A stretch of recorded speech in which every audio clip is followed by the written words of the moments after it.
Hey guys, कैसे हो आप लोग? ओके फ्रेंड्स, देखो लास्ट क्लास में हम लोगों ने रेवोल्यूशंस पढ़ लिया था, ठीक है। और आज का जो हमारा टॉपिक है ना, वो रोमांटिसिज्म से स्टार्ट होगा। थोड़ा सा लास्ट क्लास का रिवाइज कर लेते हैं। देखो, ये हमारा लास्ट क्लास का नोट्स है बच्चों, ठीक है। पिछले बार हम लोगों ने रेवोल्यूशनरीज के बारे में पढ़ा था, उसमें गॉसिप गॉसिप मजीनी के बारे में पढ़ा था। उसके बाद फिर हम लोग बच्चों ग्रीक वॉर ऑफ इंडिपेंडेंस को भी अच्छे से समझे थे कि आखिर वो क्या था, और इन सभी टॉपिक से रिलेटेड जो भी इंपॉर्टेंट क्वेश्चन है आपके बोर्ड एग्जाम के लिए और आपके स्कूल एग्जाम के लिए, दोनों के लिए ही, ठीक है, उन क्वेश्चंस को हम लोगों ने देखा था, ठीक है। और उसको मैंने ये भी बताया था कि आपको आंसर कैसे करना है। देखो बच्चों, एक बात तो ध्यान में रखना, मैं आपको बता देता हूँ कि बोर्ड तो आपके लिए इम्पोर्टेंट है ही, लेकिन जैसा सिचुएशन है, कोई भी चीज, मतलब एवरीथिंग इज अनप्रेसिडेंटेड। ऐसे में आपके स्कूल एग्जामिनेशन का भी वेटेज बहुत ज्यादा बढ़ जाता है। जैसे इस साल के लिए देख लो, जो बच्चे पढ़ाई कर रहे थे कि नहीं ठीक है, बोर्ड में अच्छा मार्क्स लाना है, स्कूल एग्जाम अच्छे से नहीं हो पाया है, अब वो कुछ खास नहीं कर सकते हैं, ठीक है। एक ऑप्शन मिलेगा उनको कि अगर आप सेटिस्फाइड नहीं है स्कूल के प्री बोर्ड के मार्क्स से, या जो भी ये स्कूल एग्जामिनेशन का मार्क आपका स्कूल आगे भेजना चाहता है, उस मार्क्स से सेटिस्फाइड नहीं है, तो आप री अपीयर हो सकते हो एग्जाम में। लेकिन उसमें भी बहुत सारे बच्चों प्रोज एंड कॉन्स है, बहुत सारे इफ्स एंड बट्स है। तो अगर आप चाहते हो कि ऐसे डिलेमा में, ऐसे कंफ्यूजन में आपको नहीं रहना पड़े, तो शुरू से ही बच्चों स्कूल एग्जामिनेशन को भी सीरियस लेकर चलो, ठीक है। ओके, चलिए आज हम लोग इसके आगे से स्टार्ट करेंगे। आज जो देखिए हमारा पहला टॉपिक है ना, वो है रोमांटिसिज्म। अब ये क्या था, इस चीज को हम लोग समझते हैं बच्चों। देखिए, अभी तक हम लोग क्या पढ़ रहे थे ना कि रेवोल्यूशनरीज थे, खासकर लिबरल नेशनलिस्ट थे, ठीक है। वो लोग क्या करते थे ना, वो उन लोगों का एक तरीका था। पहले तो वो लोग लिबरलिज्म को डिमांड कर रहे थे, मतलब थोड़ी रियायतें दे दो, सेम मेजरमेंट सिस्टम ले आओ, ठीक है, सेम यूनिट ले आओ, करेंसी सिमिलर कर दो, ताकि exchange of goods and people आराम से हो सके। फिर धीरे धीरे वो लोग थोड़े रेवोल्यूशनरीज हो गए, थोड़े मतलब उन्होंने रेवोल्यूशन स्टार्ट किया, उन्होंने सीक्रेट सोसाइटीज बनाई, बहुत सारों को एग्जाइल भी कर दिया गया। फिर आगे चलकर ग्रीक का इंडिपेंडेंस का वॉर हुआ, एक प्रॉपर फुल फ्लेज्ड वॉर हुआ, जिसके बाद ग्रीक एक इंडिपेंडेंट नेशन की तरह इमर्ज हुआ। लेकिन बच्चों, ये सिक्के का एक पहलू है, सिक्के का एक दूसरा पहलू भी है। अब वो क्या है, कुछ लोग ऐसे भी थे ना बच्चों, जिनका मानना था कि नहीं, सिर्फ रेवोल्यूशन या फिर लड़ाई झगड़ा या किसी तरह का डेमोन्स्ट्रेशन जरूरी नहीं है, सिर्फ यही वो तरीका नहीं है जिससे हम लोग नेशनलिस्ट सेंटिमेंट्स या नेशनलिज्म की फीलिंग्स को डेवलप कर सकते हैं, ठीक है। कुछ लोगों का मानना था कि रोमांटिक इमेजिनेशन ये भी एक बहुत अच्छा तरीका है नेशनलिस्ट सेंटिमेंट्स को डेवलप करने का। अब ये क्या है, इसमें बच्चों क्या किया जाता था ना, इसमें देखिए, वो लोग ऐसा करते थे, वो लोग किसी मूवमेंट को नहीं सपोर्ट करते थे, रैदर वो लोग कल्चर को यूज करते थे। जैसे मान लीजिए, मैं आपको एक एग्जांपल देता हूँ। जैसे मान लीजिए 10 years फ्रॉम नाउ आप लोगों को यूएसए में एक जॉब मिल जाता है, ठीक है। आप लोग यूएसए में हो, आप वहाँ रह रहे हो, काम कर रहे हो। अचानक से वॉकिंग डाउन द स्ट्रीट एक दिन आपको एक कोई पर्सन मिलता है जो कि फोन पे अपनी फैमिली से हिंदी में बात कर रहा हो। अब उसको देखकर आपको बहुत वो अपनापन वाला फीलिंग आएगा, लगेगा कि एक फॉरेन लैंड में, एक मतलब न्यू कंट्री में कोई एक ऐसा आदमी है जो कि कहीं ना कहीं आपकी कम्युनिटी से या आपके ग्रुप से बिलोंग करता है, मतलब कोई अपना है। भले ही आप उसको नहीं जानते हो, लेकिन फिर भी एक वननेस वाली फीलिंग आएगी। यही चीज रोमांटिक आर्टिस्ट भी करते थे बच्चों। उनका मानना था जो कल्चर है, जो लैंग्वेज है, आर्ट है, पोइट्री है, स्टोरीज है, इन सब का भी एक बहुत ही ज्यादा सिग्निफिकेंट रोल है, जिसको हम लोग यूज कर सकते हैं नेशनलिज्म की फीलिंग को डेवलप करने के लिए, ठीक है। तो इनका बेसिस मेनली देखिए यही था कि culture played an important role, किस चीज के लिए, for creating the idea of nation. क्या क्या ये लोग यूज करते थे, आर्ट यूज करते थे, पोइट्री यूज करते थे, स्टोरीज यूज करते थे, म्यूजिक यूज करते थे, ठीक है। अब देखो बच्चों, रोमांटिसिज्म जो था ना, वो अपने आप में एक फुल फ्लेज्ड कल्चरल मूवमेंट था, ठीक है। वही गोल तो सेम ही था, नेशनलिस्ट सेंटिमेंट्स का डेवलपमेंट। मतलब नेशनलिस्ट सेंटिमेंट्स का हम लोग डेवलपमेंट करेंगे, लेकिन थ्रू कल्चरल वेज करेंगे। अब जो रोमांटिक आर्टिस्ट थे ना, ठीक है, जो लोग भी बच्चों रोमांटिसिज्म को सपोर्ट करते थे, उनका जो वेपन होगा वो तो यही होगा ना, कल्चर होगा या आर्ट पोएट्री होगा, तो उनको हम लोग रोमांटिक आर्टिस्ट कहते हैं। अब ये जनरली देखो, अब इनका एक अलग थॉट था। ये लोग ना बच्चों रीजन और प्रैक्टिकलिटी को और साइंस को बिल्कुल क्रिटिसाइज करते थे, मतलब उसको उसकी निंदा करते थे, उसको बहुत ज्यादा सपोर्ट नहीं करते। तो उनका मानना था कि देखो अगर हम लोगों को कुछ फीलिंग डेवलप कराना है किसी के अंदर, तो फीलिंग कभी भी लॉजिकल या प्रैक्टिकल नहीं हो सकता, फीलिंग हमेशा इमोशनल ही होता है, ठीक है। तो ये लोग रीजन साइंस ये सब को बहुत ज्यादा सपोर्ट नहीं करते थे, rather they glorified what emotions intuitions and mystical feelings. Mystical का मतलब होता है बच्चों एक तरह से दैवीय, ठीक है, जो चीज आप महसूस करते हो, जो कि प्रैक्टिकल नहीं है लेकिन आप फील जरूर करते हो। अब इनका जो एफर्ट था बच्चों वो बहुत काम भी आया, बहुत अच्छा काम भी किया उसने। ऐसा नहीं है कि ये लोग प्रैक्टिकल नहीं थे, मतलब थोड़ा सा फीलिंग की ओर जा रहे थे तो ये बहुत इफेक्टिव नहीं थे, ये बहुत इफेक्टिव थे, ठीक है। और इनका एक सिंपल सा सोच था, ये कलेक्टिव हेरिटेज को एक कॉमन बेसिस बनाना चाहते थे, किस चीज के लिए, नेशन के लिए। मतलब वो लोग कहते थे कि देखो भाई आप लोग पूरा एक ग्रुप है, ठीक है। मान लीजिए एक एग्जांपल लेकर चलते हैं बच्चों, मान लीजिए एक कम्युनिटी, प्रॉपर कम्युनिटी लेते हैं, बिहारी कम्युनिटी, ठीक है। अब हमारे यहाँ देखो जो मैरिजेस होता है उसमें कुछ रिचुअल्स होते हैं जो कहीं ना कहीं बंगाली कम्युनिटी से अलग है, या फिर जो फेस्टिवल्स हैं वो भी थोड़े बहुत अलग है। अब क्योंकि बिहार बंगाल बिल्कुल आस पास है तो बहुत सारी सिमिलैरिटीज है, लेकिन अगर तमिलनाडु बिहार को कंपेयर करें तो बहुत ज्यादा डिफरेंसेस है। लैंग्वेज में डिफरेंस है, कल्चर में डिफरेंस है, फूड में डिफरेंस है। तो इनका मानना था ना कि एक बेसिक जो हेरिटेज, देखो बच्चों हेरिटेज का मतलब होता है एक कोई भी ऐसी चीज जो कि हम लोगों ने अपने एंसेस्टर से ऑक्यूपाई किया है, जो कि हमें अपने पूर्वजों से मिले हैं।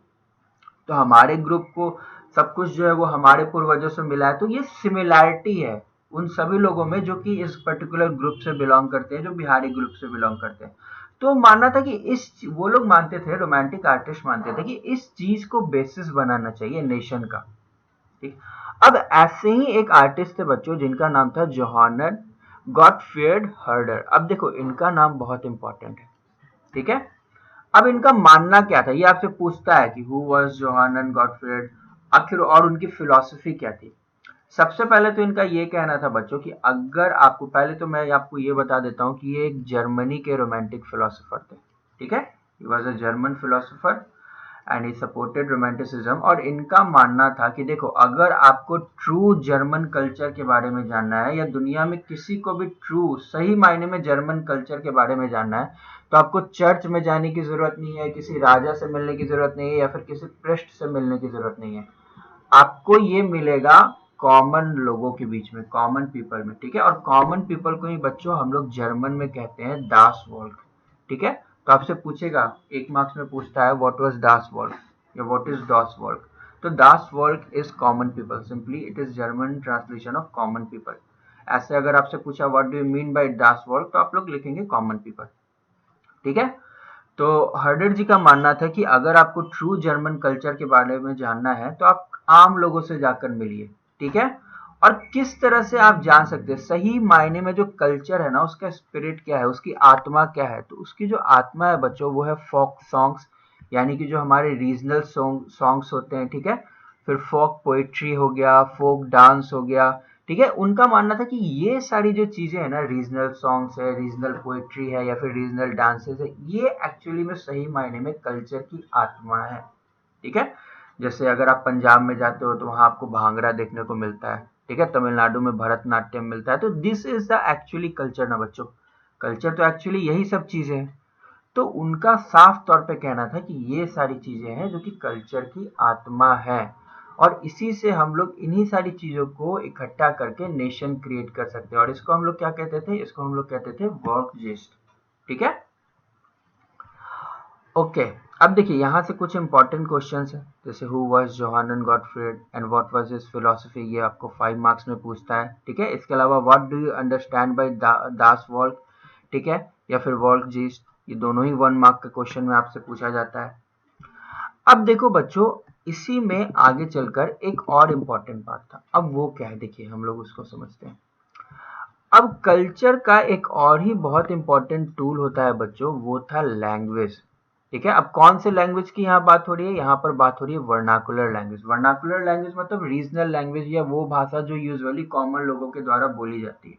जैसे हमारे यहाँ हिंदी है, हमारे यहाँ हमारे स्टेट में कुछ कुछ डिस्ट्रिक्ट में जाएंगे तो हमें भोजपुरी भी मिलती है, मैथिली भी मिलती है, मगही भी मिलती है। ये बच्चों ये जो भाषा है ना, ऐसी ही भाषा को हम लोग कहते हैं वर्नाकुलर लैंग्वेज। ठीक है, यानी कि रीजनल लैंग्वेज या आम लोगों की भाषा, आम लोगों की बोलचाल की भाषा। अब इसका बहुत इंपॉर्टेंट रोल था। क्यों इंपॉर्टेंट रोल था? क्योंकि लोग सबसे पहले तो इससे खुद जुड़े हुए थे, और दूसरा एक इंपॉर्टेंट रोल था कि कुछ लोग जो इलिटरेट है, ठीक है, जिनको पढ़ना लिखना नहीं आता है, जिन्हें ये मॉडर्न जो कंसेप्ट आ रहा है डेमोक्रेसी का, कॉन्स्टिट्यूशन का, इन सब चीजों के बारे में नहीं पता है, उनको भी बच्चों आप वर्नाकुलर लैंग्वेज यूज कर कर सब कुछ समझा सकते हैं, क्योंकि अपना मदर टंग सबको समझ में आता है। ठीक है, तो इलिटरेट्स के अंदर इस तरह की नेशनलिस्ट फीलिंग जगाने के लिए ये एक बहुत ही इंपॉर्टेंट वेपन था। अब वर्नाकुलर लैंग्वेज को लेकर बच्चों एक बहुत ही इंपॉर्टेंट मूवमेंट हुआ। ठीक है, कहां पर हुआ था? पोलैंड की रीजन में, आज का पोलैंड। ठीक है, उस वक्त बच्चों ये पोलैंड जो है ना, ये एक इंडिपेंडेंट नेशन नहीं था। क्यों नहीं था इंडिपेंडेंट नेशन? क्योंकि at the end of 18th century जो यूरोपियन पावर्स थे ना, जैसे रशिया हो गया, प्रशा हो गया, ऑस्ट्रो हंगेरियन एम्पायर हो गया, इन लोगों ने आपस में पोलैंड को डिवाइड कर लिया था। ठीक है, और पोलैंड का जो मेजर रीजन था ना, वो रशियन किंगडम के अंदर फॉल करता था। अब क्योंकि पोलैंड जो है बच्चों, that it no longer existed as an independent territory, तो यहाँ की जो कल्चर थी ना, ठीक है, the national feelings were kept alive through music and language.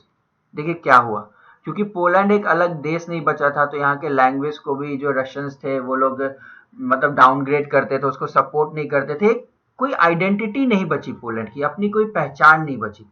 तो ऐसे में इनका जो कल्चर था, इनका जो लैंग्वेज था, इनका जो म्यूजिक था, वही एक छोटा सा वेपन था। छोटा सा था लेकिन बहुत स्ट्रांग वेपन था, जो कि इनके कल्चर को या फिर इनकी आइडेंटिटी को प्रोटेक्ट करके रखे हुए था। ऐसे में एक बहुत इंपॉर्टेंट पर्सन थे जिनका नाम था कैरोल क्रुपेंस्की। ठीक है, इनका नाम भी बहुत इंपॉर्टेंट है बच्चों, इनका नाम भी आप लोग याद रखोगे। ठीक है, अब इन्होंने क्या किया, इनका एक अलग तरीका था।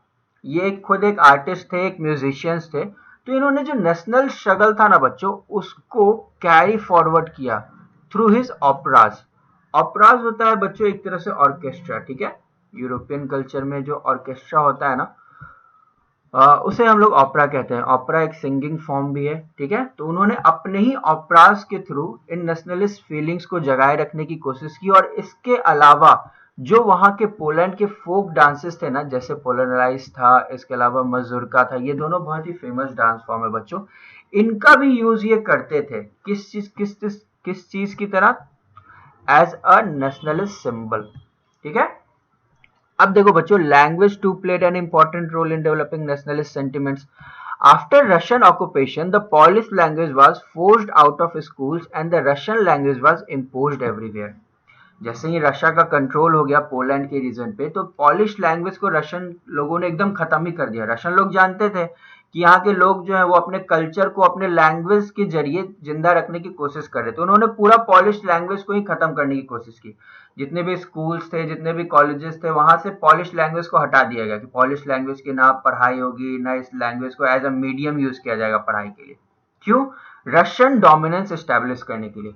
अब ये चीज पोलैंड के लोगों को अच्छी नहीं लगी। सो इन 1831 N armed rebellion against Russian took place. 1831 में बच्चों पोलैंड के रीजन के लोगों ने एक लड़ाई करी, एक युद्ध किया। युद्ध नहीं कहना चाहिए, एक रिविलियन, एक विद्रोह किया। लेकिन वो विद्रोह कैसा था? आर्म्ड रिविलियन था, मतलब जिसमें हथियारों का इस्तेमाल भी उन्होंने किया।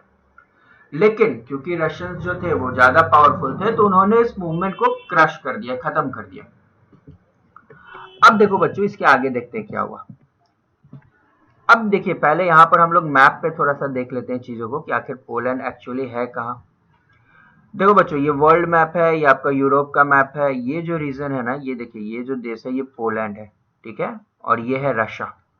आज ये बच्चों रशिया है, लेकिन जब रशियन किंगडम था ना, तो ये पूरा का पूरा एरिया जो है ना, वो इसी के अंदर आता था। अगर आप ध्यान से देखो तो अभी भी यहाँ पर पोलैंड के ऊपर का ये जो थोड़ा सा एरिया है ना, ठीक है, ये अभी भी बच्चों रशिया का ही पार्ट है। ठीक है, अब देखिए मेरी बात ध्यान से सुनिए। अब जब वहां पर जो रेवोल्यूशन था उसको रशियन लोगों ने जबरदस्ती दबा दिया, उसको खत्म कर दिया, तो क्लर्गी का यहाँ पर एक बहुत इंपॉर्टेंट रोल आया बच्चों। अभी तक हम लोग देखते थे कि जो क्लर्गी या फिर एरिस्टोक्रेसी थे, वो लोग बहुत अच्छा काम नहीं करते थे, वो लोग कंजर्वेटिव मेंटालिटी के होते थे। लेकिन यहाँ पर क्लर्गी लोगों ने बहुत अच्छा काम किया। उन्होंने क्या किया ना, उन्होंने डिसाइड किया कि हम जो पॉलिश लैंग्वेज है ना, हमारा जो पोलैंड का लैंग्वेज है, उसको हम लोग एक वेपन की तरह, एक हथियार की तरह यूज करेंगे। ठीक है। उन्होंने क्या डिसाइड किया कि हम लोग, ठीक है, रशियन अथॉरिटी है, उनका स्कूल वगैरह पे कंट्रोल है, तो उन्होंने स्कूल कॉलेजेस से पॉलिश लैंग्वेज को गायब कर दिया है, खत्म कर दिया है। लेकिन हम जो पृष्ठ लोग हैं या फिर हम लोग जो बिशप या नन्स हैं, हम लोग चर्च में जो मैसेज देते हैं, जो चर्च में जो लेक्चर्स होते हैं, रिलीजियस गैदरिंग के वक्त जो भी हम लोग कहते हैं, वो सब कुछ हम लोग पॉलिश लैंग्वेज में ही कहेंगे। Polish language was used for church gathering and all religious instructions. अब ये बात तो रशियन अथॉरिटी को अच्छी लगी कि नहीं बच्चों? तो रशियन अथॉरिटी ने, जो रशिया की जो सरकार थी, उसने एक एक करके जितने भी पोलैंड के पृष्ठ थे या फिर बिशप थे, उन लोगों को पनिश करना स्टार्ट कर दिया। अब देखो बच्चों, बिशप क्या होता है मैं आपको थोड़ा समझा देता हूँ। कोई भी चर्च होता है ना, तो चर्च में सबसे हेड जो होता है वो होता है वहां का पृष्ठ। ठीक है। पृष्ठ के नीचे उसके कुछ असिस्टेंट होते हैं, कुछ उसके जूनियर्स होते हैं। उसमें दो कैटेगरी होती है। जो मेल होते हैं उन्हें हम लोग कहते हैं बिशप, जो फीमेल होती है उन्हें हम लोग कहते हैं नन। अब बिशप के नीचे फिर से बच्चों आर्क बिशप भी होता है। ठीक है। लेकिन अभी के लिए आई बिलीव आप बिशप और नन समझ गए होंगे, जो पृष्ठ के असिस्टेंट होते हैं या उनके जूनियर होते हैं। तो रशियन अथॉरिटी ने बच्चों क्या किया ना, जितने भी पृष्ठ थे या फिर बिशप थे जो पॉलिश लैंग्वेज यूज कर रहे थे रिलीजियस गैदरिंग्स के लिए या फिर चर्च के मैसेजेस के लिए, उन सबको पनिश करना स्टार्ट कर दिया। ठीक है। वो लोग उनको जेल में डाल देते थे या फिर उनको साइबेरिया भेज दिया जाता था एज अ पनिशमेंट। देखो बच्चों, ये रशिया है ना, रशिया का ये जो नॉर्दर्न रीजन है ना, ये साइबेरिया है। साइबेरिया दुनिया का सबसे ठंडा जगह है बच्चों। ठीक है। यहीं पे पोलर बियर भी मिलता है। तो यहाँ पर उनको पनिशमेंट की तरह भेज दिया जाता था। यहाँ पर क्लाइमेट बहुत हार्श होता था, बहुत डिफिकल्ट कंडीशन होता था, यहाँ पर जेल बनाकर उनको रखा जाता था। लेकिन इसके बावजूद बच्चों, जो प्रेस्ट या फिर बिशप थे ना, उन्होंने पॉलिश लैंग्वेज का यूज करना छोड़ा नहीं। जिन लोगों को जेल में डाल दिया जाता था तो फिर और बाकी लोग जो थे वो लोग भी यूज करते थे। और धीरे धीरे बच्चों क्या हुआ, the use of Polish came to be seen as a symbol of struggle against the Russian dominance. मतलब अपने आप में एक सिंबल ऑफ रेजिस्टेंस बन गया। ठीक है। देश को रिप्रेजेंट करने का एक तरीका, या फिर रशियन अथॉरिटी के अगेंस्ट अपना अपोजिशन पेश करने का, अपना विद्रोह दिखाने का एक तरीका बन गया। अब इससे देखो बच्चों, कुछ इंपॉर्टेंट क्वेश्चन है। और ये जो पोलैंड वाला क्वेश्चन है ना बच्चों, ये यूजुअली आता है, डायरेक्टली नहीं आता है, लेकिन आपसे ऐसे पूछता है कि explain how language plays an important role in creation of the nationalist sentiments. तो उसमें हम लोग ये जो पोलैंड वाला एग्जाम्पल है ना, पोलैंड की जो कहानी है, इसी को एज एन एग्जाम्पल देकर अपने आंसर को इलस्ट्रेट करते हैं या फिर जस्टिफाई करते हैं। अब देखो बच्चों, हम लोग देखते हैं कि इसके बाद क्या हुआ। इसके बाद बच्चों एक सिचुएशन आया, ठीक है, जिसको हम लोग हंगर हार्डशिप कहते हैं। अब ये हंगर आप जानते हो क्या होता है, हार्डशिप भी आप जानते हो क्या होता है। अब इससे पॉपुलर रिवोल्ट कैसे हुआ, देखो मैं आपको समझाता हूँ क्या हुआ।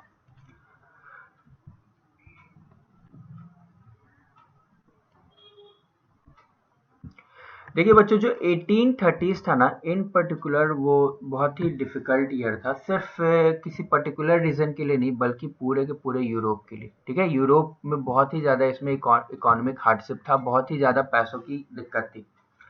इसका कारण क्या था ना, इसका कारण था कि जो first half of 19th century था ना, 19th सेंचुरी का मतलब होता है बच्चों 1800 से लेकर 1899 तक।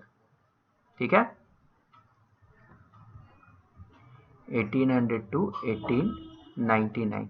अब first half of 19th century क्या होगा, यानी कि 1800 से लेकर 1850 तक। इसमें क्या हुआ ना बच्चों कि यूरोप का जो पॉपुलेशन है ना, वो बहुत तेजी से बढ़ा, बहुत ही ज्यादा तेजी से एक्चुअली। अब किसी भी रीजन में जब पॉपुलेशन बहुत ज्यादा तेजी से बढ़ता है तो इससे बहुत सारे प्रॉब्लम होते हैं। पॉपुलेशन से क्या प्रॉब्लम होता है, इस बात से आप लोग अनजान नहीं है, क्योंकि हम लोग इंडिया में रहते हैं जहाँ पॉपुलेशन बहुत ज्यादा है और हमें इसकी वजह से बहुत सारे प्रॉब्लम फेस करने को मिलते हैं। क्या बच्चों प्रॉब्लम होता है, सबसे बड़ा प्रॉब्लम ये होता है कि देखो रिसोर्सेज तो लिमिटेड होते हैं। अब जब लोग बहुत ज्यादा बढ़ जाएंगे तो उन्हीं रिसोर्सेज को उन सारे लोगों में बांटना पड़ेगा, तो सबके पास बहुत कम कम आएगा। ठीक है। जॉब्स लिमिटेड होते हैं और जॉब सीकर्स बहुत ज्यादा होते हैं, मतलब नौकरियां कम होती है लेकिन ऐसे लोग जिन्हें नौकरी की जरूरत होती है वो लोग बहुत ज्यादा होते हैं। तो लोगों को नौकरियां मिलती नहीं है, लोग अनएम्प्लॉयड रह जाते हैं, अनएम्प्लॉयमेंट हो जाती है तो गरीबी बढ़ती है, ठीक है। गरीबी बढ़ती है तो भुखमरी बढ़ती है, पॉवर्टी बढ़ती है, क्राइम रेट बढ़ता है, सब कुछ बढ़ता है। ऐसा ही यूरोप में भी हो रहा था, ठीक है। First half of 19th century saw an enormous increase in population. अब इससे क्या हुआ बच्चों, इससे एक मेजर प्रॉब्लम ये हुआ कि यूरोप के ज्यादातर देशों में क्या थे, जॉब सीकर्स, मतलब जिन्हें जॉब की जरूरत थी वो लोग बहुत ज्यादा थे देन जॉब। तो बहुत कम लोगों को नौकरियां मिलती थी और ज्यादातर लोगों को नौकरियां नहीं मिलती थी, ठीक है। Population from the rural areas migrated to cities to live in overcrowded slums। अब ऐसा दो बच्चों, स्लम का मतलब होता है झुग्गी झोपड़ी, ठीक है। ये झोपड़पट्टी वाला जो बस्ती होता है ना, गरीब बस्ती, उसको देखिए। जो गांव के लोग थे बच्चों, अब गांव में तो वैसे भी कोई नौकरी नहीं होती है, वो लोग कुछ उम्मीद में आते थे शहर के, शहर में हमें कुछ काम मिल जाएगा, कुछ नौकरी मिल जाएगी जहां हम लोग आराम से रह सकेंगे, पैसा कमा सकेंगे। लेकिन ऐसा था नहीं, शहर का लाइफ बहुत डिफिकल्ट था, शहर में बहुत कम नौकरियां थी। और इनफैक्ट जिन लोगों को नौकरी मिल जाती थी उनकी लाइफ भी बहुत अच्छी नहीं थी। वो कैसे था उस चीज को अभी हम लोग समझेंगे आगे, ठीक है। तो पहले तो बहुत लोगों को नौकरी नहीं मिलती थी और जिन्हें मिलती थी उन्हें भी बहुत कम पैसा मिलता था, तो मजबूरी में बच्चों इन लोगों को स्लम्स में रहना पड़ता था जहां का लाइफ बहुत डिफिकल्ट था। अब देखिए क्या हुआ, the small producers in town were often faced with stiff competition from imports of cheap machine-made goods from England, where industrialization was more advanced than on the continent। अब देखिए बच्चों क्या हुआ, मैं आपको समझाता हूँ। जो शहर के लोग थे ना बच्चों, वहां भी देखिए शहर में कुछ छोटे छोटे फैक्ट्रीज थी, छोटे छोटे वर्कशॉप थे, ठीक है, या फिर कॉटेज इंडस्ट्री था, मतलब लोगों के घर में ही छोटी छोटी फैक्ट्रियां चलती थी। उन लोगों को भी बहुत ज्यादा प्रॉफिट नहीं हो रहा था। जब उन्हें खुद ही बहुत ज्यादा प्रॉफिट नहीं होगा तो वो लोग अपने यहाँ जो लोग काम करते हैं, जो एम्प्लॉयज काम करते हैं, उन्हें अच्छी सैलरी कैसे देंगे, कभी नहीं दे सकते। अब उनके पास प्रॉफिट क्यों नहीं हो रहा था, उनके पास प्रॉफिट इसलिए नहीं हो रहा था बच्चों क्योंकि अब क्या था ना, अब ऐसा समय था जहां जब इंग्लैंड में ऑलरेडी इंडस्ट्रियल रेवोल्यूशन हो चुका था। इंडस्ट्रियल रेवोल्यूशन होने का मतलब बच्चों, अब वो समय था जब इंग्लैंड में बड़ी बड़ी फैक्ट्रीज बनने लगी थी। मतलब जो काम पहले लोग अपने घर में अपने हाथ से करते थे ना, अब वही काम बड़ी बड़ी फैक्ट्रीज में बड़े बड़े मशीन से हो रहा है, ठीक है।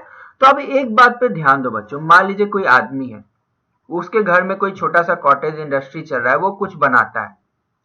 अब हाथ से कोई आदमी कुछ बनाएगा तो उसको हर एक चीज बनाने में बच्चों बहुत ज्यादा समय लगेगा, लेकिन वही चीज अगर फैक्ट्री में बनेगी बड़े बड़े मशीनों से तो वो बहुत जल्दी जल्दी बनेगी। दूसरा कंडीशन क्या है बच्चों कि अगर हाथ से हम लोग कोई चीज बनाते हैं तो जरूरी नहीं है कि सारा जो प्रोडक्ट है वो सेम क्वालिटी का हो, सब में कुछ ना कुछ वेरिएशन जरूर रह जाता है। लेकिन जो मशीन में बना हुआ सामान होता है ना, वो सब सेम क्वालिटी का होता है, सेम टेक्सचर का होता है, सेम शेप एंड साइज का होता है, उसमें किसी तरह का कोई वेरिएशन नहीं होता है।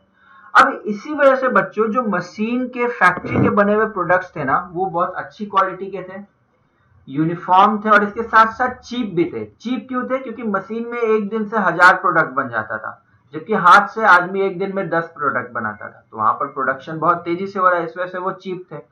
अब इंग्लैंड में बहुत ज्यादा प्रोडक्शन हो रहा है, वो पूरे यूरोप में सामान भेज रहा है, तो हर जगह पर सस्ते दामों में सामान मिल रहा है, तो कोई भी आदमी फैक्ट्री का बना हुआ सस्ता और अच्छा सामान ही खरीदेगा ना, हाथ से बना हुआ महंगा और नॉन यूनिफॉर्म सामान क्यों खरीदेगा। यही चीज हो रहा था और इसी वजह से जो छोटे छोटे प्रोड्यूसर्स थे पूरे यूरोप में फैले हुए, उनको बहुत प्रॉब्लम हो रहा था। और ये प्रॉब्लम बच्चों सबसे ज्यादा था टेक्सटाइल प्रोडक्शन में, कपड़ों की मैन्युफैक्चरिंग में। क्यों, क्योंकि यूजुअली कपड़ों की जो मैन्युफैक्चरिंग थी ना बच्चों, वो वेवर्स लोग अपने हाथ से करते थे। वेवर्स की एक कम्युनिटी होती थी, जैसे हमारे यहाँ भी होता है ना, आयरन का काम लोहार लोग करते हैं, ठीक है, गोल्ड का काम सुनार लोग करते हैं, मतलब एक हायरार्की बना हुआ है, एक सिस्टम बना हुआ है सोसाइटी में, ठीक है। अब इसका कोई ऐसा मतलब इंपॉर्टेंस नहीं है, लेकिन पहले था ऐसा ही, यूरोप के सोसाइटी में भी था। वेवर्स की एक अलग कम्युनिटी थी जो लोग हाथ से कपड़ा बुनते थे और बेचते थे, ठीक है, हाथ से। उनके घर में ही बच्चों इस तरह की छोटी छोटी वर्कशॉप्स होते थे जहां वो लोग अपने हाथ से काम करके कपड़ा बनाते थे। लेकिन अब देखिए क्या हुआ कि अब यही चीज जो है ना टेक्सटाइल इंडस्ट्रीज में बनने लगा, बड़े बड़े फैक्ट्रीज में बनने लगा, तो वेवर्स को खासा प्रॉब्लम होने लगा। अब ये प्रॉब्लम उनका और तब बढ़ जाता था ना बच्चों, या फिर और उस रीजन में और ज्यादा प्रॉब्लम था ना जहां पर अभी भी एरिस्टोक्रेसी जो है वो बहुत ही ज्यादा डोमिनेंट थी। मतलब जहां अभी भी राजा लोगों का बहुत ज्यादा कंट्रोल था। उससे क्या होता है, देखिए कहीं पे भी राजा का कंट्रोल होता है तो वो लोग टैक्स वगैरह बहुत ज्यादा लेते हैं, चर्च भी टैक्स लेता है, राजा भी टैक्स लेता है। आप ये सब कुछ जानते हैं, 9 से ही फ्रेंच रेवोल्यूशन से पढ़ते आ रहे हैं, ठीक है। तो जहां पर एरिस्टोक्रेसी अभी भी पावर में था ना, वहां पर पीजेंट्स का यानी कि गरीब किसानों का और इस तरह के वर्कर्स का हालत और ज्यादा खराब था। क्यों? Because they struggled under the burden of feudal dues and obligation. मतलब उनके ऊपर जो एक्स्ट्रा बर्डन था ना, एक्स्ट्रा टैक्स, बहुत ज्यादा टैक्सेस का, और फिर वो जो लैंडलॉर्ड्स हैं या फिर जो किंग है, एरिस्टोक्रेट है, उनकी अलग से सेवा करनी पड़ती थी, उनके लैंड्स में फ्री में काम करना पड़ता था। इस सब वजह से ये लोग और बहुत ज्यादा परेशान थे। अब कभी कभी क्या होता था बच्चों की, देखो मौसम हमेशा एक जैसा नहीं होता है। किसी किसी साल ऐसा होता है जिस साल मौसम बहुत अच्छा नहीं होता है, कभी थोड़ा सूखा पड़ जाता है या कभी कुछ होता है, या जैसे बाढ़ ही आ गया। ऐसे कंडीशन में क्या होता था बच्चों की, खाने की और ज्यादा कमी हो जाती थी। जब खाने की और ज्यादा कमी हो जाती थी तो सिचुएशन और खराब हो जाता था, क्योंकि लोगों के पास ऑलरेडी पैसा नहीं है, टैक्सेस हाई हाई है, ठीक है, खाने के प्राइसेस ऑलरेडी हाई थे, लेकिन अब क्योंकि खाने की कमी हो गई है तो दाम और ज्यादा बढ़ गया है। ऐसे में ये एक ऐसा सिचुएशन था जब इनके पास मतलब जिंदा रहना ही मुश्किल हो जाता था, एक तरह से मतलब मरने जैसा सिचुएशन हो जाता था। और ऐसे कंडीशन में ना बच्चों बहुत ज्यादा लोग पोवर्टी में चले गए, खासकर टाउन्स में। अब देखिए आगे क्या हुआ। ऐसे में बच्चों 1848 भी ना ऐसा ही एक साल था जिस साल खाने की बहुत ज्यादा कमी हो गई थी, and wide spread unemployment forced the people of Paris to come out on the roads, ठीक है। ये सब कुछ कब हुआ था बच्चों? ये सब कुछ हो रहा था फेब्रवरी 1848 में, ठीक है। अभी तक हम लोग क्या जानते हैं? अभी तक हम लोग जानते हैं कि फ्रांस में एक कॉन्स्टिट्यूशनल मोनार्की है under the French king Louis Philippe, ठीक है। अभी के लिए तो फिलहाल ये हम लोगों को पता है कि लुई फिलिप जो है वो भी कॉन्स्टिट्यूशनल मोनार्क है फ्रांस के। लेकिन फरवरी 1848 एक बहुत खराब साल था, सॉरी 1848 एक बहुत खराब साल था। फरवरी के वक्त में, जनवरी फरवरी में बहुत ठंड पड़ी, जिसकी वजह से जितने भी फूड क्रॉप्स थे ना वो सारे बर्बाद हो गए। तो खाने की कमी हो गई, अनएम्प्लॉयमेंट तो बहुत ज्यादा था ही, तो लोग कब तक बर्दाश्त करेंगे? लोग बहुत गुस्सा हो गए, और गुस्सा होकर बच्चों वो लोग सड़क पर आ गए, ठीक है। सड़क पर जब वो लोग आ गए, विरोध करने लगे, तो लुई फिलिप को भी एक्शन लेना पड़ा। सड़क पे बैरिकेड्स लगा दिए गए, हर जगह कर्फ्यू लगा दिया गया, पुलिस आर्मी बुला दी गई। लेकिन लोगों की संख्या बच्चों पुलिस से तो हमेशा ज्यादा होती है ना, तो लोग क्योंकि बहुत ज्यादा गुस्सा थे और बहुत ज्यादा विद्रोह कर रहे थे, एकदम वायलेंट हो गए थे, तो ऐसे में फाइनली लुई फिलिप को भागना पड़ गया। एक बार पहले भी लुई फिलिप भाग चुका था, यहाँ पर देखिए दोबारा भाग गया। भागने का बहुत आदत था उसको। चलिए देखिए इसके बाद क्या हुआ। तो जैसे ही लुई फिलिप भागा ना बच्चों, तो सबको याद आया फ्रांस में कि अरे पहले भी हम लोगों ने एक रेवोल्यूशन किया था, और रेवोल्यूशन करने के बाद नेशनल असेंबली बनाई थी, ठीक है। तो फ्रांस के लोगों ने फिर से झटपट एक नेशनल असेंबली बना दी और डिक्लेयर कर दिया कि फ्रांस जो है ना वो अब से रिपब्लिक है। फिर से वो राजा वगैरह खत्म करो, जैसा पहले रिपब्लिक था वैसा ही रिपब्लिक होगा, ठीक है। और क्या किया बच्चों? It granted suffrage to all adult males above 21।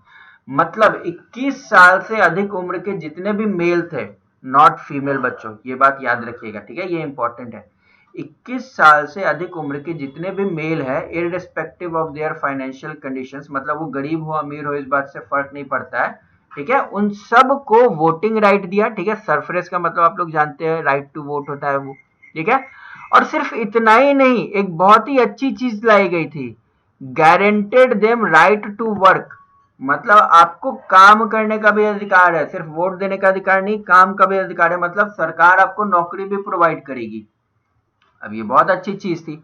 अब सरकार नौकरी लेकिन प्रोवाइड कैसे करेगी? इसके लिए बच्चों नेशनल वर्कशॉप्स बनाए गए, मतलब बहुत सारे छोटे छोटे सरकारी फैक्ट्रियां बनाई गई जहां पर लोगों को एम्प्लॉयमेंट प्रोवाइड किया जाता था, ठीक है। तो ये एक बहुत अच्छा चीज था, बहुत अच्छा चेंज था। अब इस पोर्शन से रिलेटेड बच्चों देखो कुछ इंपॉर्टेंट क्वेश्चन है, जैसे right the event and happening of 1848 in France. मतलब वही चीज है, लोग गुस्सा थे, 1848 एक खराब समय था, ठीक है, जिसमें क्रॉप फेलियर हुआ, वाइड स्प्रेड अनएम्प्लॉयमेंट था, जिसकी वजह से लोगों ने विरोध किया और लुई फिलिप को भागना पड़ा। और उसके बाद फ्रांस में नेशनल असेंबली बनाकर फ्रांस को एक रिपब्लिक डिक्लेयर कर दिया गया, ठीक है। और उसके बाद क्या क्या चेंजेस लाए गए ये सब आपको बताना है। ये 3 मार्क्स में भी आता है बच्चों, 5 मार्क्स में भी आता है। अब mention the changes, mention the changes brought by the National Assembly in France in 1848। अब ये 3 मार्क्स में आता है, क्यों? क्योंकि इसमें 3 पॉइंट है। 3 क्या क्या चेंजेस लाए गए थे बच्चों 1848 में फ्रांस में, ठीक है। सबसे पहले तो था कि फ्रांस को एक रिपब्लिक बना दिया गया, ठीक है। दूसरा क्या था, सफरेज राइट ग्रांट किए गए, किसे? All male above the age of 21। और तीसरा राइट टू वर्क दिया गया, ठीक है, जिसके लिए नेशनल वर्कशॉप स्टैब्लिश किया गया। अब देखो बच्चों, एक और बहुत इंपॉर्टेंट है इंसिडेंट जो कि हुआ था, वो था वेवर्स मूवमेंट इन सिलेशिया।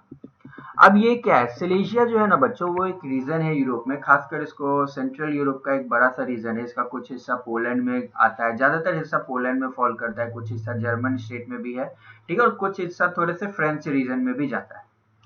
अब सिलेशिया का मूवमेंट क्या था? सिलेशिया जो है ना बच्चों, ऐसे ही वेवर्स का ही एक एरिया था, मतलब यहाँ पर बहुत ज्यादा वेवर्स रहते थे, वेवर्स का पॉपुलेशन बहुत हाई था। अब वेवर्स का जो प्रॉब्लम था वो तो आप जानते ही हैं। अब देखिए बच्चों क्या हुआ, वेवर्स जो थे ना, अब उनके पास जैसे देखिए क्या हुआ बच्चों कि अब वेवर्स का कपड़ा कोई खरीद नहीं रहा था, सब लोग फैक्ट्री का कपड़ा खरीद रहे थे, तो वेवर्स धीरे धीरे गरीब होने लगे। ऐसे में क्या हुआ ना बच्चों की कुछ कॉन्ट्रैक्टर्स होते थे, कॉन्ट्रैक्टर्स क्या करते थे ना, वो लोग वेवर्स को कॉन्ट्रैक्ट देते थे कि देखो हम तुमको रॉ मटेरियल देंगे, ठीक है, तुम उसको यूज करके कपड़ा बनाओ और हमको बेचो, हम तुम्हारा कपड़ा खरीदेंगे। लेकिन कॉन्ट्रैक्टर्स बहुत स्मार्ट थे बच्चों, वो जानते थे कि ये जो वेवर्स है इनके पास कोई काम नहीं है, बहुत गरीब है, तो हम बहुत सस्ते दाम में भी इनका कपड़ा खरीद लेंगे ना, तो ये हमको बेचेंगे ही बेचेंगे। और इसका बहुत गलत फायदा उठा रहे थे कॉन्ट्रैक्टर्स। तो ईयर है बच्चों 1845, मतलब अगले साल ही। देखिए क्या हुआ, जो सिलेशिया के वेवर्स थे ना, उन्होंने एक रिवॉल्ट ऑर्गेनाइज किया अगेंस्ट कॉन्ट्रैक्टर्स। क्यों? क्योंकि contractors took advantage of the desperate need of job by the weavers. Desperate मतलब बहुत बेचैन थे बच्चों, वेवर्स जो थे ना उनको काम की बहुत ज्यादा जरूरत थी, सिचुएशन, फाइनेंशियल सिचुएशन बहुत खराब था, इसका गलत फायदा उठा रहे थे वो लोग। क्या करते थे contractors? Contractors supplied them raw material and gave them order for finished textiles, but drastically, that means by a large amount reduced their payment। मतलब उसको रॉ मटेरियल भी देते थे, उससे कपड़ा भी बनवाते थे, लेकिन बहुत कम पैसों में, ठीक है, उसको अपने मेहनत के लिए बहुत कम पैसा दिया जाता था। ऐसे में बच्चों वेवर्स ने रिवोल्ट किया, कब किया? 4 जून 2 PM। क्या हुआ उस दिन? A large crowd of weavers came out from their homes and marched in the Paris up to the mansion of their contractors demanding higher wages। Mention होता है बच्चों बहुत आलिशान बंगला, ठीक है, महल जैसा घर, उसको मैंशन कहते हैं, ठीक है, जैसे एंटीलिया जो है वो एक मैंशन है। बच्चों 4 जून 2 बजे जो वेवर्स थे गुस्सा होकर अपने घर से निकले, और उनके जो कॉन्ट्रैक्टर्स थे जो बड़े बड़े आलिशान घर में रहते थे खुद, लेकिन इन लोगों को बहुत कम पैसा देते थे, उनके घर पर ये लोगों ने अटैक किया। पहले अटैक नहीं किया, पहले उनके घर पर गए। सो ये लोग सोचे थे कि हम लोग बात करेंगे, पूरा भीड़ जाएंगे तो उसके ऊपर भी कुछ प्रेशर बनेगा और हम लोग बात करेंगे, लेकिन कॉन्ट्रैक्टर्स के ऊपर प्रेशर नहीं बना। कॉन्ट्रैक्टर्स बच्चों they treated them with scorn and threats alternatively. मतलब पहले वो उनका मजाक उड़ाते थे, बाद में धमकी भी देते थे कि देखो ऐसे करोगे तो तुमको कॉन्ट्रैक्ट ही नहीं देंगे, तो फिर भूखे मरोगे, ठीक है। तो जब ऐसा ट्रीटमेंट वेवर्स को मिला ना, तो वेवर्स और गुस्सा हो गए। अब उनको लगा कि चलो अब कोई रास्ता नहीं है, तो फाइनली उन्होंने, वो लोग फोर्सफुली एंटर कर गए हाउसेज में, मतलब जबरदस्ती घर के अंदर चले गए, अंदर जाकर तोड़ फोड़ करने लगे, ठीक है। सुंदर सुंदर घर में जो सुंदर सुंदर विंडो फ्रेम्स था, यूरोपियन कल्चर में ऐसे ही बच्चों window frames, elegant window frames का बहुत ज्यादा चलन है, ठीक है, वहां लोग सुंदर सुंदर विंडो फ्रेम्स रखते हैं। जितने भी अच्छे विंडो फ्रेम्स थे सबको तोड़ दिया।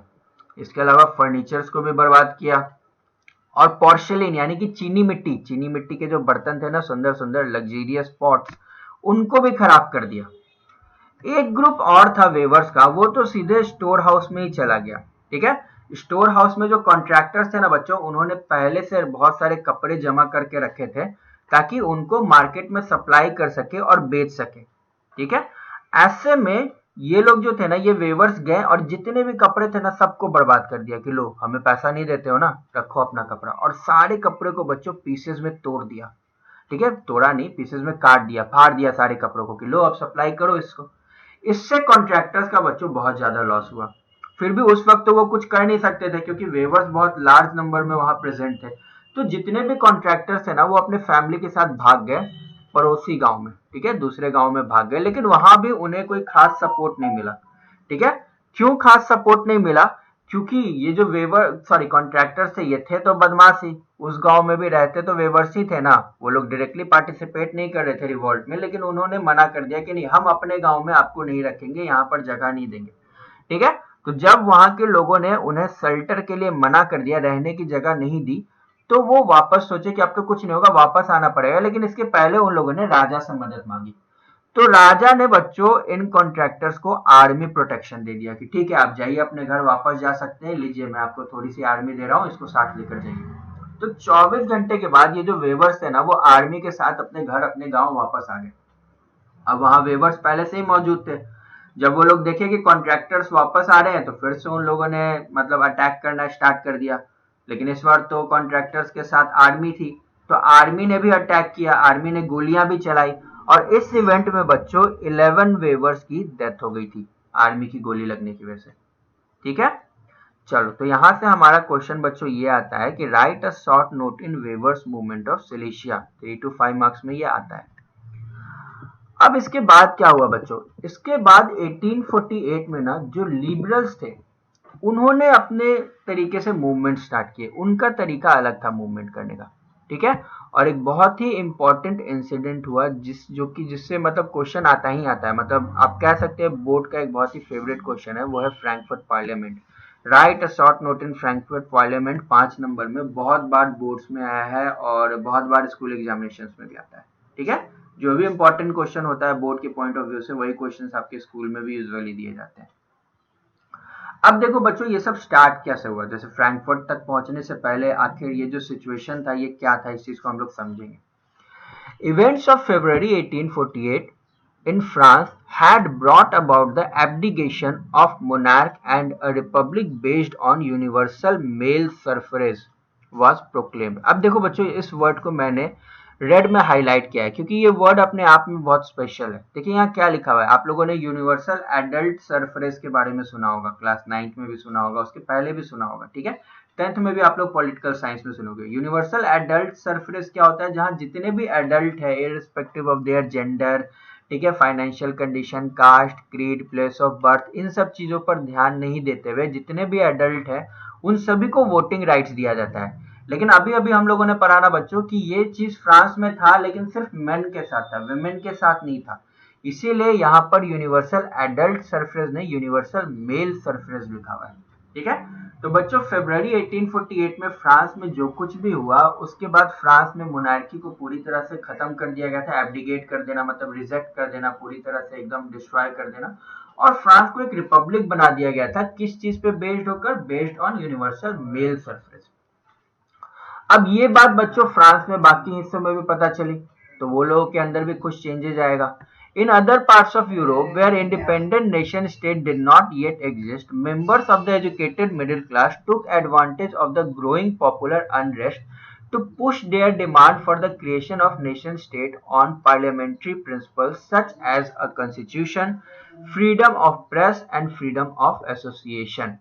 ठीक है, तो ये बात बच्चों जब यूरोप के बाकी हिस्सों में पता चली जहां अभी भी एक इंडिपेंडेंट नेशन स्टेट नहीं एग्जिस्ट करता था, अभी भी एक किंगडम एग्जिस्ट करता था, जैसे खासकर जर्मनी का रीजन हो गया, ठीक है, पोलैंड का रीजन हो गया, इन सब रीजन्स में, इटली का रीजन हो गया, इन सब रीजन्स में बच्चों वहां के जो पढ़े लिखे लोग थे ना उन्होंने भी डिमांड करना स्टार्ट कर दिया कि हमें नेशन स्टेट चाहिए। कैसा नेशन स्टेट? जहां पर पार्लियामेंट हो, ठीक है, और पार्लियामेंट्री प्रिंसिपल्स हो। कैसे? जैसे वहां पर कॉन्स्टिट्यूशन होना चाहिए, वहां पर फ्रीडम ऑफ प्रेस होना चाहिए, ठीक है, वहां पर फ्रीडम ऑफ एसोसिएशन होना चाहिए, मतलब लोग अपने ग्रुप बना सकते हैं, अपने क्लब्स बना सकते हैं, और राजा अगर कुछ गलत कर रहा है तो उसका विरोध कर सकते हैं। अब ऐसे ही मूवमेंट का एक रिजल्ट था बच्चों फ्रैंकफर्ट पार्लियामेंट। ठीक है, फ्रैंकफर्ट जो है बच्चों वो जर्मनी का एक शहर है, आज वो जर्मनी में फॉल करता है, पहले उस वक्त तो जर्मनी नहीं थी ना, तो एक जर्मन स्टेट है प्रशा, प्रशा में था फ्रैंकफर्ट। ठीक है, प्रशा बच्चों बहुत इंपॉर्टेंट है। प्रशा के बारे में आप लोगों ने थोड़ा सा क्लास 9th में भी पढ़ा है फ्रेंच रेवोल्यूशन में, और आप में से बहुत लोग इसको पुरुषिया कहते होंगे या प्रशिया कहते होंगे, लेकिन एक्चुअली ये प्रशा है। ठीक है। तो प्रशा जो है ना बच्चों, वो सबसे, एक्चुअली मैं आपको बता देता हूँ कि वो सबसे बड़ा तो था ही, और साथ ही साथ सबसे स्ट्रॉन्गेस्ट मतलब जर्मन स्टेट था। और सिर्फ जर्मन स्टेट नहीं, अगर आर्मी की बात की जाए तो प्रशा एक बहुत ही स्ट्रॉन्ग, एक डोमिनेंट फोर्स था इन ऑल ऑफ यूरोप। हम लोगों ने पढ़ा है ना कि नेपोलियन को भी हराने में उसका एक बहुत बड़ा रोल था। एक यूरोपियन पावर को सिंबलाइज करता था प्रशा अपने आप में। ठीक है। तो फ्रैंकफर्ट के पार्लियामेंट में, सॉरी, फ्रैंकफर्ट के शहर में क्या हुआ, 18 मई 1848 को लोगों ने आपस में ही एक इलेक्शंस किया था, और इलेक्शंस करके 831 इलेक्टेड रिप्रेजेंटेटिव्स चुने थे। ठीक है। और ये जो रिप्रेजेंटेटिव्स है बच्चों, वो 18 में 1848 को एकदम खुशी से, इन फेस्टिव पोजीशन, जैसे त्योहार में आपके अंदर खुशी होती है ना, वैसे खुशी से दे मार्च्ड, चलते चलते गए, कहाँ गए, to take their place in the Frankfurt parliament to be convened in the church of saint Paul's. वहां पर एक पुराना चर्च था बच्चों, सेंट पॉल्स का, उसमें उन्होंने डिसाइड किया कि हम लोग एक पार्लियामेंट होस्ट करेंगे। ठीक है। और जहां के लिए उन लोगों ने इलेक्शंस भी कर लिए और 831 रिप्रेजेंटेटिव्स भी चुन लिए। सभी रिप्रेजेंटेटिव्स खुशी खुशी गए, सेंट पॉल्स के चर्च में बैठे, और उस चर्च को फ्रैंकफर्ट पार्लियामेंट का नाम दिया गया। ठीक है। उन लोगों ने बच्चों उस पार्लियामेंट में एक कॉन्स्टिट्यूशन भी क्रिएट कर दिया। ठीक है।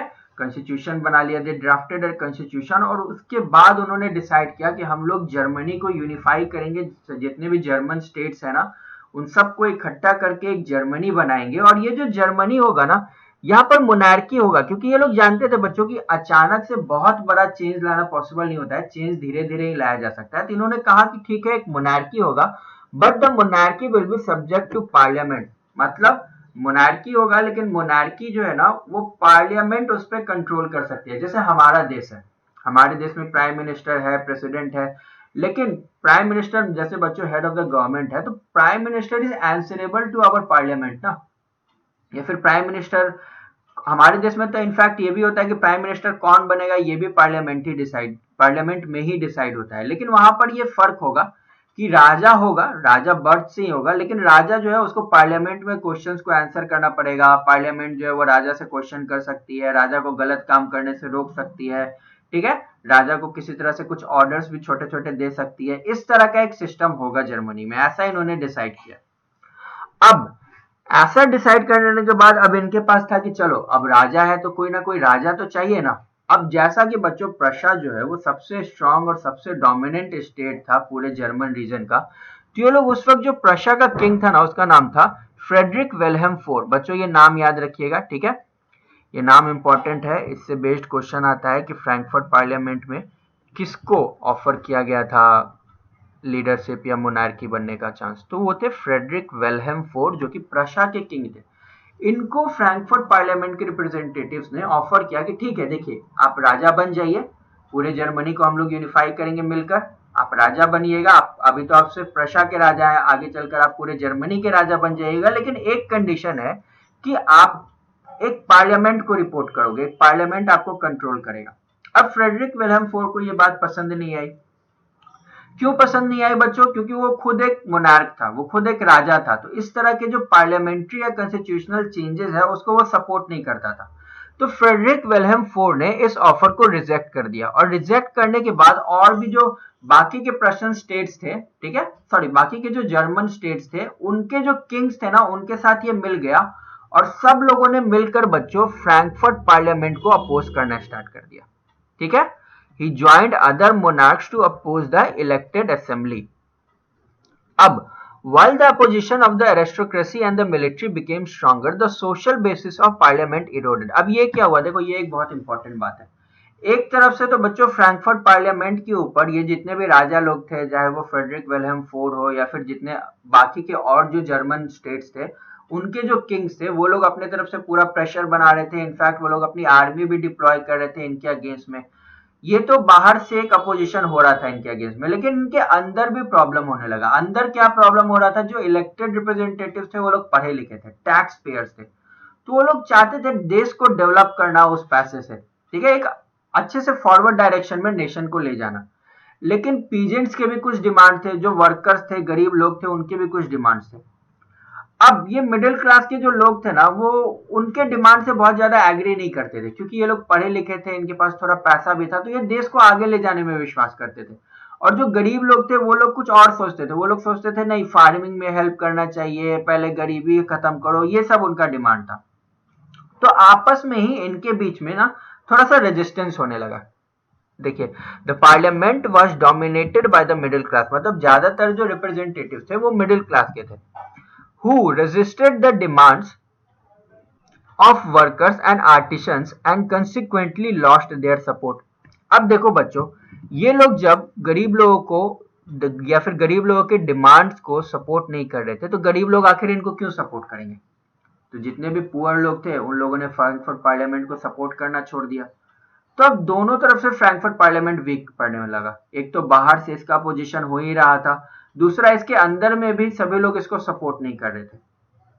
अब अब ऐसे में फ्रैंकफर्ट पार्लियामेंट बहुत वीक हो गया बच्चों, और जैसे ही फ्रैंकफर्ट पार्लियामेंट वीक हुआ, फ्रेडरिक विल्हेम को लगा बहुत अच्छा मौका है। फ्रेडरिक विल्हेम ने ट्रूप्स बुलाया, यानी कि आर्मी बुलाया, और फ्रैंकफर्ट पार्लियामेंट के अंदर अटैक कराया। वहां जितने भी रिप्रेजेंटेटिव थे सबको मार मार के भगाया गया, और जो असेंबली थी उसको हमेशा हमेशा के लिए बंद कर दिया गया। ठीक है, तो यही थी बच्चों फ्रैंकफर्ट पार्लियामेंट की कहानी। अगर आपको इसमें शॉर्ट नोट लिखने आए तो आप इसको एग्जैक्टली यही सब कुछ लिखोगे जो कि यहाँ पर दिया हुआ है। ठीक है, अब देखो बच्चों, इसी से रिलेटेड अब फ्रैंकफर्ट पार्लियामेंट यहाँ पर खत्म तो हो गया, लेकिन फ्रैंकफर्ट पार्लियामेंट में बच्चों सिर्फ यही कमियां नहीं थी, कुछ और कमियां भी थी। अब वो क्या था वो हम लोग देखेंगे। एक बहुत बड़ी कमी थी बच्चों कि फ्रैंकफर्ट पार्लियामेंट जब बनाया जाना था ना, ठीक है, जब फ्रैंकफर्ट पार्लियामेंट के लिए इलेक्शंस हो रहे थे तो उसमें विमेन का बहुत अच्छा मूवमेंट था, मतलब विमेन का बहुत अच्छा रोल था। क्योंकि विमेन को कभी भी पॉलिटिक्स में एक्टिवली पार्टिसिपेट करने का मौका नहीं दिया गया था, उन लोगों को इक्वल अपॉर्चुनिटीज नहीं दिया जाता था, तो विमेन बहुत परेशान थी। उन लोगों ने अपने क्लब्स बना लिए थे, अपने ग्रुप्स बना लिए थे, और उन लोगों ने फ्रैंकफर्ट पार्लियामेंट को बहुत ज्यादा सपोर्ट भी किया था। लेकिन फाइनली जब फ्रैंकफर्ट पार्लियामेंट बना तो उस वक्त भी इलेक्शंस में किसी विमेन को पार्टिसिपेट नहीं करने दिया गया। वो लोग इलेक्शन में खड़ी तो नहीं हो सकती थी, मतलब इलेक्शन में कंटेस्ट तो नहीं ही कर सकती थी, साथ साथ उनको वोट भी नहीं देने दिया जा रहा था। उनको बस इतना ये ऑफर किया गया कि आप चाहो तो फ्रैंकफर्ट पार्लियामेंट जब चलेगा ना तो साइड में एज ऑब्जर्वर्स बैठ सकते हो या फिर खड़े रह सकते हो। मतलब देखो बच्चों क्या है, मैं आपको समझाता हूँ। देखिए, ये फ्रैंकफर्ट पार्लियामेंट है, सेंट पॉल्स के चर्च में ये चल रहा है। ठीक है, ये जो नीचे बैठे हुए लोग हैं ना, ये सभी लोग इलेक्टेड रिप्रेजेंटेटिव्स हैं, 831 इलेक्टेड रिप्रेजेंटेटिव्स, जो लोग यहाँ पर पार्टिसिपेट करेंगे डिस्कशंस में।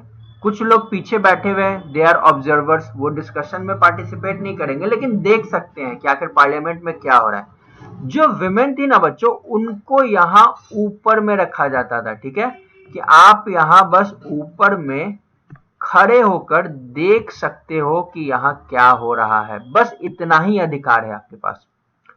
अब आप देखो बच्चों, ये अपने आप में कितनी बड़ी आयरनी है। क्यों? क्योंकि यहाँ देखिए आपको एक इमेज दिखेगा। ये जो इमेज है ना बच्चों, ये जर्मेनिया की इमेज है। जैसे लास्ट ईयर हम लोगों ने फ्रांस में देखी, जैसे देखिए हमारे यहाँ भारत माता होती है ना, ठीक है, हमारे नेशन को रिप्रेजेंट करते हैं हम लोग माता की तरह, उसी तरह से ये लोग भी जर्मनी को रिप्रेजेंट करते थे जर्मेनिया से। अब जर्मेनिया खुद एक विमेन है, मतलब ये लोग नेशन को एक विमेन से ही रिप्रेजेंट कर रहे हैं, लेकिन खुद देखिए विमेन को कितना ज्यादा इंपॉर्टेंस दे रहे हैं।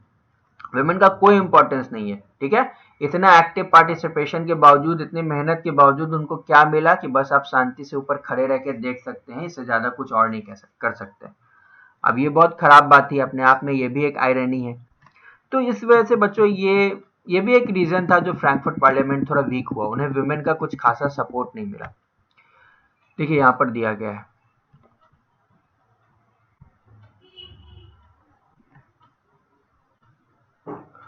although women had participated actively over the years in large number in the liberal movement, they were denied voting rights during the elections of the Frankfurt Parliament. And when the Parliament convened in the Church of St. Paul, women were admitted only as observers to stand in visitors' gallery. अब देखो बच्चों इसके बाद क्या हुआ, ये तो women की कहानी थी। अब देखिए इसके आगे क्या हुआ। जो कंजर्वेटिव थे ना बच्चों, जो राजा लोग थे जिन्होंने सक्सेसफुली आखिरकार फ्रैंकफर्ट पार्लियामेंट को खत्म कर दिया था, वो लोग अब चाहते थे कि अपना ठीक ठाक से अपना जो रूल है उसको कंसोलिडेट कर ले या फिर स्ट्रांग बना ले। लेकिन उनको भी यही चीज अब रियलाइज हो रहा था जो कि वेस्टर्न यूरोप के लोगों को 1815 में ही रियलाइज हो गया था। जब हम आप लोगों को याद होगा कि जब नेपोलियन हारा था, वापस से कंजर्वेटिव्स आ गए थे, वापस से मोनार्की आ गई थी, लेकिन उन लोगों को यह एहसास था कि अब वही पुराना तरीका हम लोग नहीं अपना सकते, हम लोगों को भी थोड़ा रियायत देने की जरूरत है। यही चीज अब बच्चों सेंट्रल और ईस्टर्न यूरोप के लोगों को भी समझ में आ रही थी। ठीक है, दो conservative forces were able to suppress liberal movements in 1848, they could not restore the old order. पुराना जो एकदम तरीका था उसको पूरी तरह से नहीं वो लोग रिस्टोर कर पाए, मतलब उसको फिर से बिल्कुल उसी तरह से लागू नहीं कर पाए। Monarchs began to realize that the cycle of revolution and the repression could only be ended by granting concessions to the liberal nationalist। ठीक है, मतलब मोनार्क को ये एहसास होने लगा बच्चों की ये जो बार बार रेवोल्यूशन हो रहा है ना, एक तरह से एक साइकिल बन गया है। रेवोल्यूशन होता है, फिर उसको हम लोग दबाते हैं, फिर रेवोल्यूशन हो जाता है। इन सबको अगर हम लोगों को परमानेंटली खत्म करना है तो भैया थोड़ी बहुत रियायत तो देनी ही पड़ेगी लिबरल नेशनलिस्ट को। एकदम कुछ भी रियायत नहीं देंगे, कुछ दिन बाद ये लोग फिर रेवोल्यूशन कर देगा। ठीक है, तो थोड़ा सा कंसेशन इनको भी दो ताकि हम लोग भी अपना आराम से रह सके और हमारा रूल रहे। ठीक है, नहीं तो ये लोग तो एक दिन रेवोल्यूशन करके हमारे रूल को भी एंड कर सकता है। Hence, in the year 1848, ठीक है बच्चों, एग्जैक्टली जो चीज 1815 में फ्रांस की तरफ हुआ था वही 1848 में देखिए सेंट्रल और ईस्टर्न यूरोप में हुआ। The autocratic monarchies of central and eastern Europe began to introduce the changes that had already taken place in Western Europe before 1815। ठीक है, क्या क्या था? Serfdom and bonded labour were abolished, मतलब जबरदस्ती लोगों से फ्री में जो काम कराया जाता था ना, ठीक है, सर्फडम जिसे हम लोग कहते थे, जो लैंडलॉर्ड्स होते थे या फिर जो चर्च के लोग होते थे, उनके लैंड्स में गरीब मजदूरों से जबरदस्ती काम कराया जाता था बिना उन्हें पैसा दिए हुए। ठीक है, सर्फडम को बच्चों खत्म कर दिया गया। इसके साथ साथ both in Habsburg dominion and Russia, अच्छा रशिया और हैब्सबर्ग यानी कि ऑस्ट्रो हंगेरियन एम्पायर का रीजन, दोनों ही रीजन में ये चेंज किए गए। ठीक है, इसके अलावा the Habsburg ruler granted more autonomy to the Hungarians in 1867। अब ऑस्ट्रो हंगेरियन एम्पायर में क्या था बच्चों? ऑस्ट्रियन डोमिनेंस था। रहते तो दोनों तरह के लोग थे, लेकिन जो ऑस्ट्रिया के लोग थे ना उनका डोमिनेंस था। अब वहां के जो राजा थे उन्होंने इसको चेंज किया और वहां के जो हंगेरियंस लोग थे ना उनको भी थोड़ा सा उन्हें भी अथॉरिटी देने की कोशिश की। ठीक है, तो ये आपसे पूछ सकता है कि when did Hungarians got authority? It was in 1867। तो ये सारे चेंजेस थे बच्चों जो कि फ्रैंकफर्ट पार्लियामेंट के इंसिडेंट्स के बाद हुए। अब यहां से सिचुएशन बहुत बदलेगा बच्चों। अब क्या होगा ना कि आप अभी तक देख रहे हो कि लिबरल नेशनलिस्ट जो है ना वो लोग अब थोड़े से शांत पड़ जाएंगे। क्यों शांत पड़ जाएंगे? क्योंकि उनको भी थोड़ा बहुत कंसेशंस दे दिया गया, वेस्टर्न यूरोप में दे दिया गया, तो वहां पर वो लोग थोड़े से शांत थे। अब उन्हें ईस्टर्न एंड सेंट्रल यूरोप में भी मिल गया, तो अब यहाँ पर भी थोड़े से शांत पड़ जाएंगे। अब क्या होगा ना कि अब आने वाले समय में कि ये जो कंजर्वेटिव्स है ना, ये जो मोनार्क्स है, वही लोग अब नेशन स्टेट के क्रिएशन के लिए काम करेंगे। अब ये सुनकर आपको भी शौक लगा होगा कि सर ऐसा क्यों हो रहा है, राजा क्यों खुद से चाहेगा अपने किंगडम को खत्म करना? तो ये सब बच्चों हम लोग समझेंगे नेक्स्ट क्लास में। ठीक है, नेक्स्ट क्लास में हम लोग यूनिफिकेशन ऑफ जर्मनी से स्टार्ट करेंगे। यूनिफिकेशन ऑफ जर्मनी पढ़ेंगे, यूनिफिकेशन ऑफ इटली पढ़ेंगे। यूनिफिकेशन ऑफ जर्मनी और यूनिफिकेशन ऑफ इटली भी बच्चों बहुत इंपॉर्टेंट क्वेश्चन है, 5 नंबर में आता है, कोई ना कोई एक आता ही है। अगर आप पिछले 3-4 साल का क्वेश्चन पेपर देखें तो लगातार 3 साल से यूनिफिकेशन ऑफ जर्मनी आ रहा है। ठीक है, और जिस साल यूनिफिकेशन ऑफ जर्मनी नहीं आता है उस साल यूनिफिकेशन ऑफ इटली आता है। तो हम ये दोनों को समझेंगे। उसके बाद हम लोग समझेंगे बच्चों स्ट्रेंज केस ऑफ ब्रिटेन, मतलब इंग्लैंड, जिसने एक समय पे आधे से ज्यादा दुनिया पे रूल किया, आखिर उसकी अपनी भी कोई कहानी है या नहीं? ठीक है, पूरी दुनिया को बोलता फिरता है कि हम बहुत स्मार्ट है, बहुत होशियार है, लेकिन उसकी अपनी क्या कहानी है? ठीक है, उसके बाद बच्चों हम लोग कुछ सिंबल्स के बारे में पढ़ेंगे और उसके बाद बाल्कन रीजन के बारे में पढ़ेंगे। चलिए, तो आज के लिए इतना ही। ये जो पीडीएफ है बच्चों, मैंने आपको जो कल पीडीएफ प्रोवाइड किया था उससे थोड़ा सा अलग है, तो घबराने की कोई बात नहीं है। आप इस पीडीएफ को सिंपली डिस्क्रिप्शन में जो भी लिंक प्रोवाइडेड है ना उस पर क्लिक करके एक्सेस कर सकते हैं। ठीक है, तो मिलते हैं नेक्स्ट क्लास में। तब तक के लिए टेक केयर, अच्छे से पढ़िए, आपका ध्यान रखिए। God bless you.